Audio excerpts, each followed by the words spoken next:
Blog Talk Radio. Good morning, everyone. This is Lori Smith on Blog Talk Radio. It is 6 o'clock here in the morning, Tuesday morning, May the 9th. I'm glad to be here. This is one show to be a survivor to another. Oh, I'm sorry. It's actually May the 10th. I'm glad to be here. We're in for half an hour, 30-minute live streaming radio broadcast from blogtalkradio.com. And chat room is open, and I did pop the link into there. We're looking at this week, last week, and really a couple of weeks now, looking at Robert Burney's webpage, Joy to You and Me, from healing.about.com. Good stuff. I'm really getting a lot out of it. I think what he's written there is really quite good. So thanks, everybody, for tuning in. I appreciate it. I'm not a counselor or therapist or anything like that. I'm just a private citizen paying to do my shows. I just want to be one more voice speaking against abuse. And I say this on every show because it's really important that people know that I'm not a counselor or therapist. I'm just on my healing journey. And this show is particularly, this is what it is. So, you have to listen at your own discretion. I'm talking about abuse. It's a sensitive subject for most people, If you haven't heard a whole lot about abuse and not, it may make you uncomfortable, right? I mean, I'm used to dealing with this. I'm used to having to think about this, and this is just my life. But so it doesn't make me uncomfortable. But I know that some people it may. So you have to know what's good for you to listen to, and you have to know, what's good for won't bother you to listen to. So if you feel this show topic might bother you or make you uncomfortable, you have to turn the show off. That is your discretion. Young people under the age of 18, I just ask that you have permission to listen to my show. Because young people, there's a lot of adult material on my show, and I just think that children should be protected at all times. And I'm talking about abuse. It's a very sensitive subject, and many young people may not know exactly what I'm talking about if they haven't heard a whole lot about abuse. So, you have to have, if you're under 18, I want you to have a parent or a caregiver or somebody who's an adult help you make a decision whether you should be listening to this. Because especially for younger children, I'm not sure how young people are who are listening to my show. So it's very important that you do that. Have somebody listen to the show with you who's older, who's an adult, who can help you make a decision that whether you should be listening or not. Right? So thanks, everybody. I appreciate it. We'll get right into the show. I'm not sure how many I'll be doing this week after today. It depends. My sweetheart's in the hospital, very sick. He's got some serious issues going on. And the hospital, I've been in touch. I was over there, and I've been over there back and forth over there trying to work as well. And in between trying to work and over at the hospital, I haven't had much time, but the hospital is actually kind of asking me to go over there and be there a bit more because he's not cooperating, and my sweetheart, he's not taking his medication that he needs in order to get rid of the toxins in his brain because his whole body is shutting down because of this liver, right? And so they're like, he's going to get worse if he doesn't cooperate with us, and he's not cooperating because it's not that he doesn't want to, but he's confused. He doesn't know why he's there. He doesn't know where he is. He's just messed right up. So I'm not sure if I'll be on tonight. I seriously not sure if I will be on Dreamcatchers Talk Radio tonight or even my show tomorrow morning. We'll see. But, I'll think what I'll do is I'll just leave a message in my little message box there if I'm actually going to be on or not. So, but yeah, thanks everybody for tuning in. This has been a hard couple of weeks for me, and other people that I know are in all kinds of having kind of difficulties too, right? So I'm not the only one. I just keep you all in my heart. It's hard sometimes. We have to keep going, and that's the whole thing. You have to go in, and we have to get help if we need help. Reach out and make sure that we're not alone. You know what I mean? And just suffering in this stuff by ourselves, right? That's not good, right? Make sure you do find somebody to talk to if you're in these situations and you just can't cope and you're not doing well, right? I have my good friend Gypsy Witch here with me this morning. Hello, Gypsy Witch. And yeah, so we'll get right into this topic, and it's this one we're looking at internal boundaries, co-creation through conscious internal boundaries. This was the next section that really is on the site map when you go to healing.about.com, and this is from Robert Burney. And Robert Burney is he's a codependency therapist. He's also a spiritual teacher, and he's the author of a book called Codependence: The Dance of Wounded Souls. And so his web pages are called Joy to You and Me. And it's just a group of pages that he has on healing.about.com. So it's a great bunch of stuff. He's written a whole lot of great stuff here, and I hope everybody will go check it out. There's just lots and lots of info on here, a lot more than we're talking about. Like, he has tons and tons of web pages devoted to codependency, our inner children, boundary work, and all kinds of stuff. And this next section of his work here is internal boundaries. And we were just talking a little bit. We just started it yesterday. And he says, quote unquote, I need to learn how to set boundaries within both emotionally and mentally, by integrating spiritual truth into my process. Because I feel like a failure, quote unquote, does not mean that is the truth. The spiritual truth is that failure is an opportunity for growth. He says, I can set a boundary with my emotions by not buying into the illusion that what I am feeling is who I am. I can set a boundary intellectually by telling that part of my mind that is judging and shaming me to shut up, because that is my disease lying to me, he says. And I can feel and release the emotional pain energy at the same time I am telling myself the truth by not buying into the shame and judgment. So I like what he has to say here. And he has little excerpts from his book, and I believe that that's from his book. And he says, we need to own that we have the power to choose where to focus our mind. We can consciously start viewing ourselves from the witness perspective. And he says, we all do this anyway, but we learn to watch ourselves from a place of judgment and shame. So he says, it is time to fire the judge, our critical parent, and choose to replace that judge with our higher self, who is a loving parent. And we can then intervene in our own process to help us be more loving to ourselves. So I like what he has to say there, and that's what we were talking about yesterday. The whole critical parent and that whole thing, judgment and shame, and looking at ourselves from that perspective. When we need to just not listen to those critical voices in our head telling us that we're not with it, or that we can't do it, or that we're this or we're that. Right? That's what we were talking about yesterday. So he says we need to take the shame and judgment out of the process on a personal level. It is vitally important to stop listening and giving power to that critical place within us that tells us that we are bad and wrong and shameful. That critical parent voice in our head is the disease lying to us. Any shaming, judgmental voice inside of us is the disease talking to us, and it is always lying. This disease is codependent. This disease of codependency is very adaptable, he says, and it attacks us from all sides. The voices of the disease that are totally resistant to becoming involved in healing and recovery are the same voices that turn right around and tell us, using spiritual language, that we are not doing recovery good enough, that we are not doing it right. So these critical voices will just find ways to continually try to sabotage what we're doing. Even on our healing journey. I've heard people say it. I'm not healing fast enough. How come I'm not healing like somebody else? How come I'm on my healing journey for 10 years and somebody else is on their healing for 2 years? So there must be something wrong with me. That's that critical inner voice always at it. It's always working overtime to try to make us feel that we are lesser than, that we are not. And a lot of people I've talked to in my lifetime have dealt with this stuff. You know what I mean?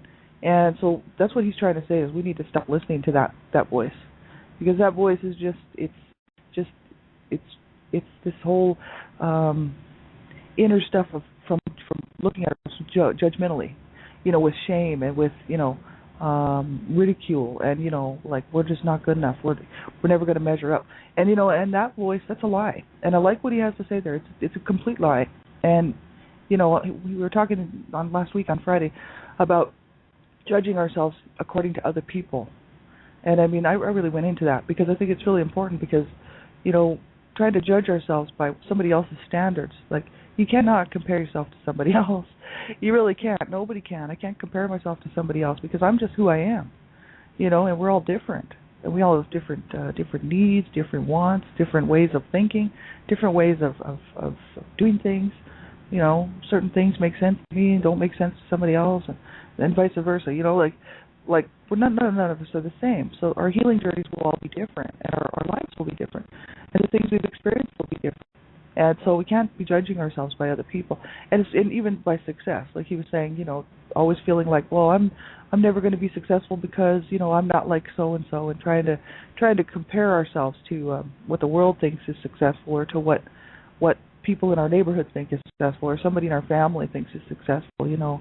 I did a whole lot of talking about that last Friday, because that's a bad place to be, just continually trying to measure yourself up against other people, because it's just, there's no sense in it, because we're all different.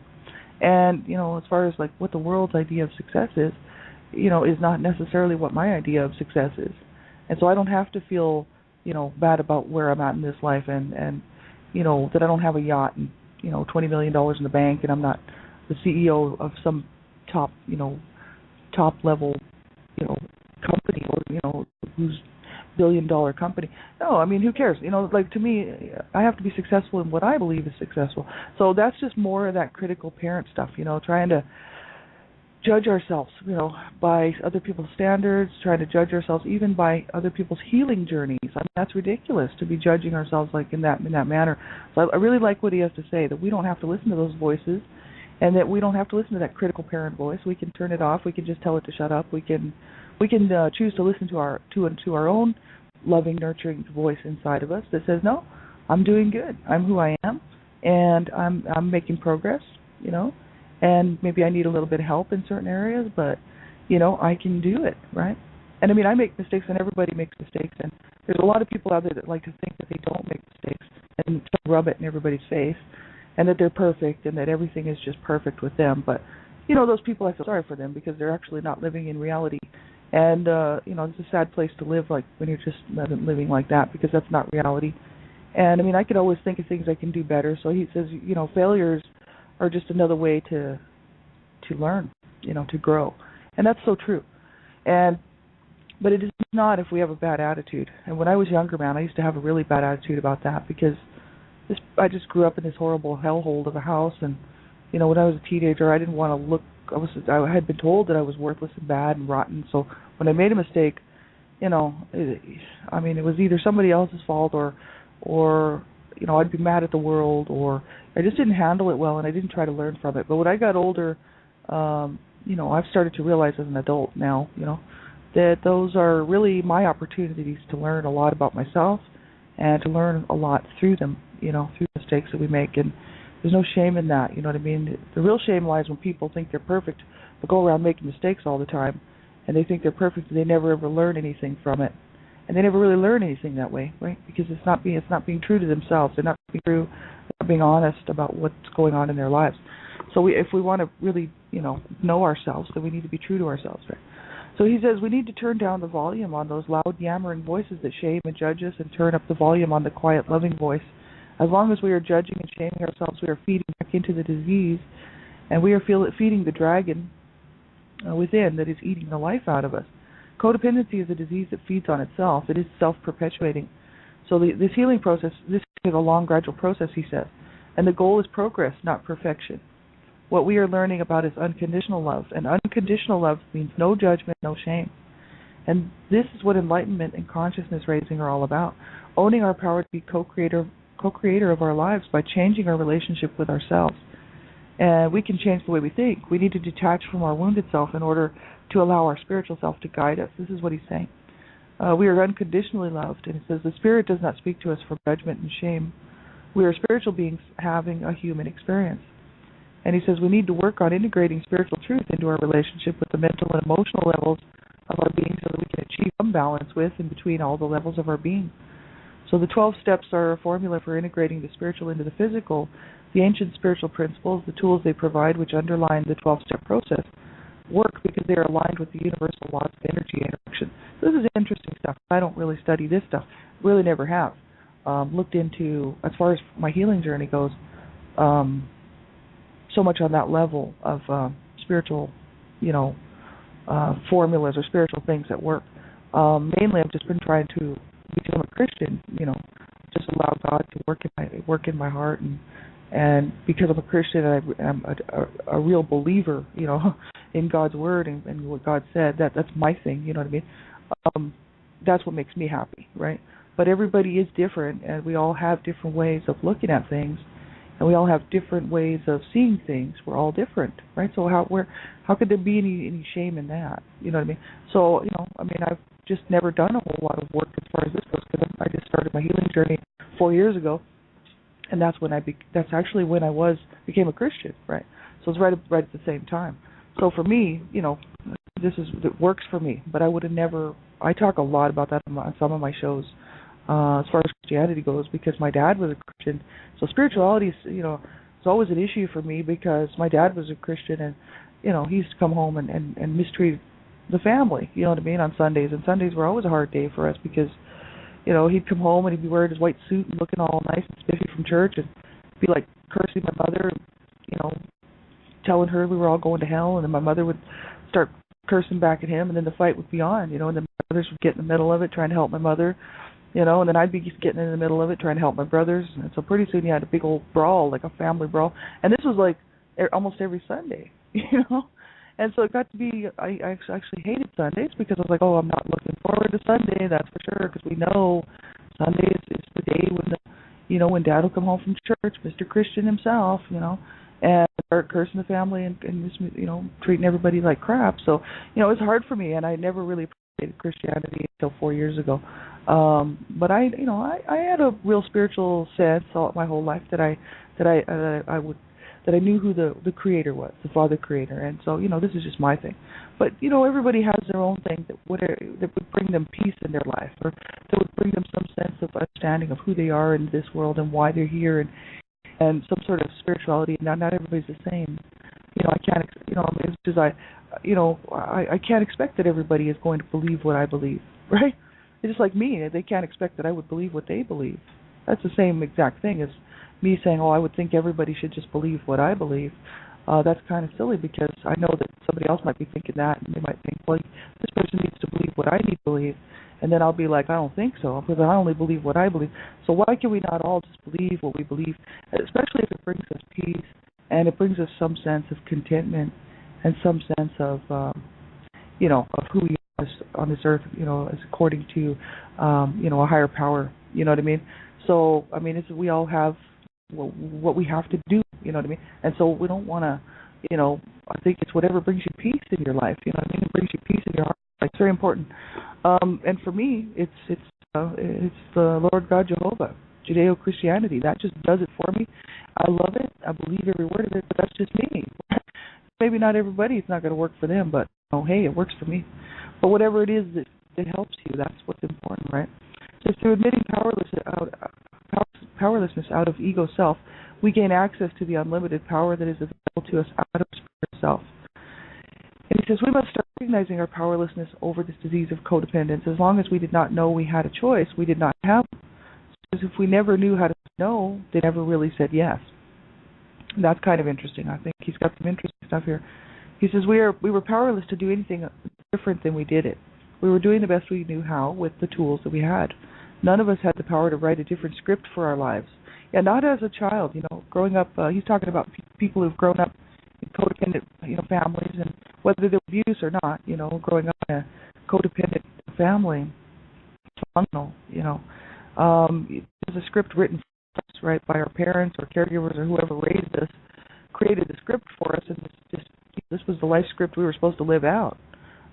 This that they wrote for us, right? And so my parents wrote the script out for all of us, and it was a horrible script, and they wanted us to continue living that script our whole life.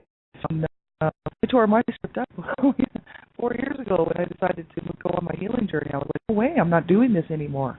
I'm not playing this game anymore. This love script, this play that my parents set up for me. I'm done with it. I want a new script, and I'm going to write a new script for myself. Why am I still living this script that my parents wrote for me, before I was even born? So, that's one area that I think, I've done a lot of kind of looking at as far as codependency and toxic shame. And John Bradshaw has some good stuff out there. If it can be, I haven't read his book, but he's got web pages, and there's a set of web pages called Hope for Us. And that's what Hope for Survivors. That's what it is. It's Hope the number 4 survivors.com. HopeForSurvivors.com.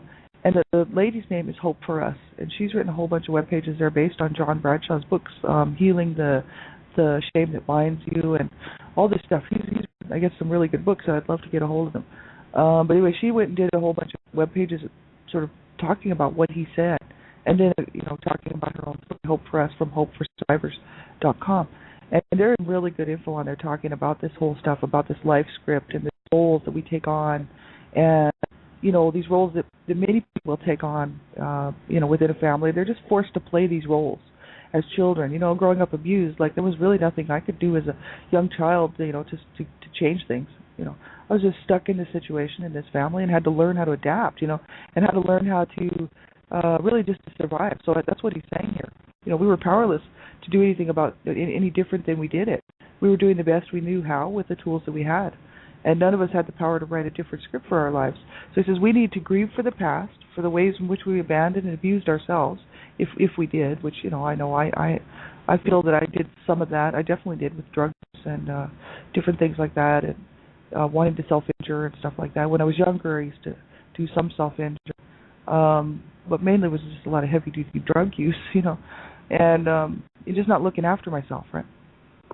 And not treating myself right, just being hard on myself and down on myself. So if that's what they're going to talk about as far as abusing ourselves, we need to grieve for the past, he says, for the ways in which we abandoned and abused ourselves, for the ways we deprived ourselves. We need to own that sadness, but we also need to stop blaming ourselves for it. It's not our fault. Yeah, and I mean, as far as grieving for the past, there's, as far as, there's an interesting, it's actually a really awesome workbook. I don't know if anybody's seen it, but it's from the ASCA, the Adult Survivors of Child Abuse, and it's called Survivor to Thriver Handbook, right? Survivor to Thriver, and it's from www.ascasupport.org. And this particular workbook is like 115 pages long. Excuse me, it's really only should be done if you're safe enough to do it on your own, actually. The first 35 pages are safety first. Talking about, it's like a little pretest. Can you actually do the workbook on your own, or do you need to have somebody with you when you do it? There's a whole section in there about grieving, and grieving for our past and grieving for our lost childhoods and stuff. And that's for people who have been abused, and as children, right? And I found it very helpful to look at that. It really gave me some real information about what I need to do and what I need to allow myself to do. I haven't actually done the work on it yet. But I was going to actually this year, but I haven't done it yet. I took a look at it last year. I said maybe this year or next year I'll actually do the workbook, and I have not had time actually. But I read through it a couple times, and it's really good information. As far as doing the work on it, I haven't done it because it does take time to sit down and do it. But you have to make sure that you're okay to do this stuff on your own, because they're concerned that people will self-injure or they will hurt themselves or somebody else because they become out of control with the memories and the stuff like that and flashbacks and whatnot. So you have to really take a test to see if you're actually really okay to do the book, and be very, very careful what you're doing. Like don't jump into this stuff on your own if you're not prepared and ready for it, right? Like I know that I'm okay to do this now, you know what I mean? And it's I'm not going to hurt somebody or hurt myself because I'm on my healing journey, right? But there are some people out there who may not be in that position. You really have to have somebody with them to do this work. And if they haven't faced a lot of their traumas and haven't really been able to take a good look at it because of disassociation or whatever, and are really wanting to get in touch with memories and get in touch with feelings and try to work through some of this stuff from our past, it can be very painful and it can be very scary. And so you have to make sure that you're safe enough to do these types of things, these workbooks and these self-help manuals, because they are designed for people who are okay to do them. They're not designed for somebody who needs support like a therapist or a counselor. If you have a therapist or counselor, you can always ask them to go through the book with you and see if they'll do that, you know what I mean? Or provide someone, like the ASCA has support groups throughout different cities around North America especially. I know there's no group in my city, but you can go online as well. They have online group support, which I eventually might get into. We'll see. I might not need it. But the thing is, it's there for if people need it, right? So that's www.ascasupport.org. Adult Survivors of Child Abuse, right? It's a Morris Center program, that program. So anyway, so he says we did not have the power to do it any differently. So as long as we were holding on to the guilt and feeling ashamed, it means that on some level we think we had the power. We think that if we would have just done it a little differently, if we had just done it right, if we could have just been or said the right thing, then we could have controlled it and had it come out the way we wanted. I think that's what a lot of people feel that way. They feel like, oh, if I would have just done this, or if I could have just done that, or if I would have just said this or said that, then looking back on something as if you could change it, if by thinking, oh, taking on the responsibility, taking on the guilt in that role, especially if you're abused as a child, there's really nothing you could do to change the situation, right? I mean, it's the abuser's choice to do what they do, right? So, I mean, it's like when you're a child, you're just stuck trying to survive in this situation. So, a lot of children are told that it's their fault. And they're told, oh, yeah, it's your fault. I wouldn't have to treat you this way if you weren't so bad or whatever. That's what I was made to feel as a child, is that it was my behavior that was causing my mother to mistreat me and to hurt me, physically and in every other way. And Actually, it was just her inability to control herself. It's not even so much control. She knew what she was doing. It was her inability to make the right choice and not hurt me. Right. That's what the issue was, because she really wanted somebody to pound on. Right. And I was just perfect target. As the last child born, around the house at the right time. And I was just like this perfect target for her. You know what I mean? And she was, sadly enough, one time after she did beat the crap out of me. It almost broke my nose. I talk a lot, actually, because it was one of the most horrific beatings I took from her. And, I wrote about it in my book, A Life of Death and Redemption. But I heard her crying in the bedroom after round 2 with the belt had come and she had really beaten the shit out of me. She was actually crying in the bedroom saying she would never do that again, to my brother, not to me. My brother was in there trying to get her to calm down, and she was just like, she was crying, and I could hear her saying stuff like, "I will never do that again." But did she come and hold me? No. Did she come and try to help me to get the bleeding to stop? No. My nose was still bleeding, and just a mess. And did she come and try to help me off the floor? No. And did she stop her abusing me? No. Something inside her, she knew what she was doing was wrong. My parents were brought up on charges, right? So they knew what they were doing was wrong. My parents didn't like to be abused as children, so they used to complain about their own abuse, but they knew it was wrong, but they still did it. Is that my responsibility? Do I take that on myself? Definitely not. You know what I mean? Like, the blame goes where the blame goes. As we're just stuck in this mess. We certainly can't take responsibility and say, if I was a better kid, my parents wouldn't have treated me that way. Or if I was a better child, my parents wouldn't have abandoned me or neglected me, or my parents would have loved me, right? It's like, that's ridiculous, to take that attitude on. But I know that a lot of people do, and a lot of it was brainwashing. They've been told that over and over and over again a lot of times. So it's just like a broken record in their head playing around and around. Well, if I was this or if I was that. I never did that because I realized who the blame laid with. I was like, it's my parents' fault. You know what I mean? So I've been willing to take a real sober look at the whole thing my whole life. And even as a teenager, I knew it was my fault. You know what I mean? Like, I didn't take that role on of, wow, I must be just this horrible child. But it probably has something to do with the fact that I had 5 siblings living in the home when I was growing up. And I used to watch my parents abusing my siblings. And so, as a small child, so I knew that it wasn't just me, see, and looking at it from that point, from a very young age, seeing what was going on in my family, I knew that I loved my brothers, and I couldn't see that they were doing anything wrong, and I couldn't see why my dad was abusing them, and I couldn't see why the rest of, why this was happening, right? Why my mother was treating everybody the way she was, and I was like, wow, it's my parents, right? So I immediately knew from a young age who's responsible for this. It was my parents. It had nothing to do with us. And we were just trying to survive in this mess that they created for us. So really, we can't take on that disease, that guilt, that shame, that oh geez, it must be my fault that my parents separated, or it's really sad that people will take that on. But those are lies. Those are lies, whether they were told from somebody else or told to us by our own internal critic, right, critical parent. Those are lies, and we do not, we should not be listening to those voices, right? We need to find a better set of voices in there within us, the one that says, no, I am worth it, I do count. I'm a person on the planet like everyone else, and I have the right to dignity, the right to respect, and I also have responsibilities, to other people as well, for, to treat them with dignity and respect.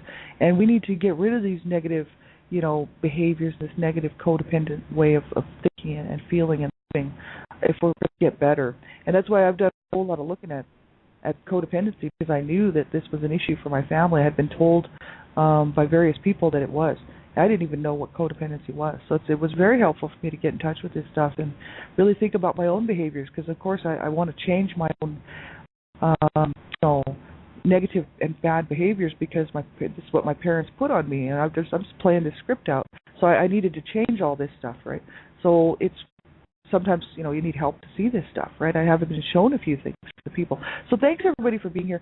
I'll just keep everybody posted. Whether or not I'll be on. I'll just leave a little message on my page here on the Blog Talk Radio, whether I'll be on tomorrow morning, because I'm not sure. I might have to stay at the hospital overnight. They do want me to come and actually maybe stay the week, right? So I don't know. We'll see what happens. But take care of yourselves, everybody. Have a good week if I don't talk to you. And You know, if you need help, you reach out. You make sure you call a crisis line. You remember what I said. You know, this is not, you know, you never give up. Not ever. And I don't care what's coming at you or what's ever come at you. You never give up. You know, don't allow this abuse to destroy your life. Don't allow anything to destroy your life. You know, we have every right to be here like everybody else, and other people have to struggle and fight to maintain. And other people have problems, and they weren't abused, but they still have problems, right? So we've been abused, so what? Well, what we're going to just say, well, because I've been abused, I mean, I just deserve to have the pity parties that I do, and I should just throw it in. It's like, no. Do not throw in the towel. Never, never, never. Do not ever give up. Because there's all these other people out here who can do it, and so we can do it too. And it's ultimately up to whether or not we want to reach out and get some help, or whether we just want to sit around and continue on in our own pity parties, right? And 4 years ago is when I made the decision to stop that mess and get some healthy attitudes, healthy ways of thinking going in my life, and so that I could help myself, you know what I mean? Because ultimately we have to be in charge of our healing journey, right?